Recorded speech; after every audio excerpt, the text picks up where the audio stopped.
হাঁটতে তাহলে কি হয় পুরো হাঁটতে মানে হাঁটতে মজা লাগে ও হাঁটতে যাতে কি আমাদের মা এবং দাদি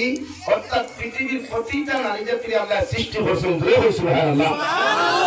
লাগি নারী জাতি জন্মগত থেরা ভাত খাইছি না এসব মাটিরিয়া আর খাইতাম না লাগি পেটিন্দার খারাপ পাইলেও তো আর সিংহ মারতে পারতাম না লাগি নারী জাতি জন্মগত থেরা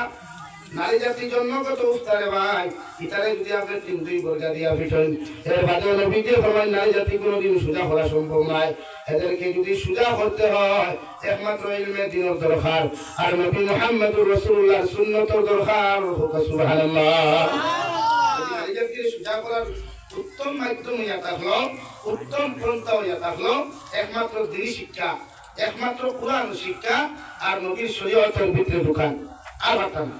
আর আপনি স্কুলে দেখবা কলেজে দেখবা ইউনিভার্সিটি দেখবা যা পায় যত দিবে অত ঠেড়াও অত গাছ ঠেড়াও আর সুজাও হযরত আদম আলাইহিস সালাম রে আল্লাহ মাই হাওয়া আলাইহিস সালাতু ওয়াস সালাম সঙ্গ বানাইয়া দিয়া আল্লাহ কইলার বা আদম আলাইহিস সালাম তোমার স্ত্রী বানাইয়া দিয়া আর মাই হাওয়ারও সৃষ্টি করি আল্লাহ আবার রেড লাইট দিয়া দিলা ولا تقرب هذه الشجرة فتكونا من الظالمين او হাওয়া আলাইহিস সালাম ও গাছের নিচে যাইও না গাছের ফল তুমি ভক্ষণ করিও না অথবা তুমি তাই আমার হুকুম মান্য খালি রহিল হইবাই আর আমার হুকুম যদি অমান্য খালি হয়ে যাও আমি আল্লাহ তোমাদেরকে আর জন্য তো রাখতাম নাই হুকুম আলহামদুলিল্লাহ ও বিরোধনে হযরত আদম যতদিন জন্য তো একলা আসলা শয়তানে ধোঁকা দিতে পারছে না কারণ বেকাইন্তরে শয়তানে ধোঁকা দেওয়াটা বহুত কঠিন কিন্তু এর বইন্ডে ধোঁকা দিলাইতে হবে ইউব দিলাই এর লাগি দাজ্জালের ফিতনা যে সময় আইব এই সময় পুরুষ জাতির থেকে নারী জাতি ইমান হারা বেশি হইব আর এরা নেমতে বেগুনপুর দোকানে কেউ বন্ধ ফিরে হাতিতে শোনা যায় না যেমতে বেটিরে ভূত দিবার যেমতে বেটির খাম গারুতে শুরু করবো বেটিটা হইলে তো আমরা বিনা ক্যামেরা ওলা মিডিয়া ও যেমতে হুয়ে খাম হইছে আর এই বড়গুল গাতাবাড়ি বাজার ঘাটার বাকি হইছে না অনেক মেসা আসুন যাও ফুয়ে খাম আচ্ছা আপনারা আপনি আছেন ফুয়ে যদি ফুয়াও তাহলে আমার দরকার আছে যদি সারা জায়গা ফুয়ে খাম হয়ে যায় তাহলে আমার দরকার কিটা এত সিঙ্গেল লাইফ ইটা বেস্ট লাইফ আর বাদে ফুলও ভরতে এগুলো নওয়াজটা হচ্ছে আমার দুস্থ হল আমার বুজুর্গ হল হযরত হাওয়া আলাইহিস সালামে শয়তানে ধোঁকা দিয়া গন্ধম গাছের ফল ভক্ষণ করাই দিল রে ভাই আর যেই মাত্র জান্নাতের বাইরে গিয়া হযরত হাওয়া আলাইহিস সালাতু ওয়াস সালাম গাছের ফল খাই দিলা সর্বপ্রথম পেটের মধ্যে বেদনা আরম্ভ হইল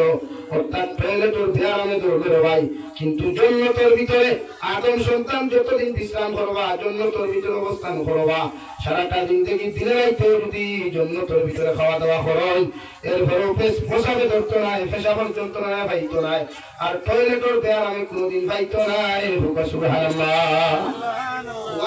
আদম সন্তানের জীবনের ফার্স্ট টয়লেট এর আগে আসলো না 2 নম্বরে বগলর গন্ধ আমরা মাঝে মাঝে কই জানি বা ফরর গন্ধ থেকে কিতা মারতা ভিতর বগল হাত তুলিয়া যখন গন্ধ আছে না দুর্গন্ধ আছে হযরত হাওয়া আলাইহিস সালামের জান্নাতের ভিতরে বাবা আদম আলাইহিস সালাতু ওয়াস সালাম জাগ্রত করিয়া দিয়া কইল আদম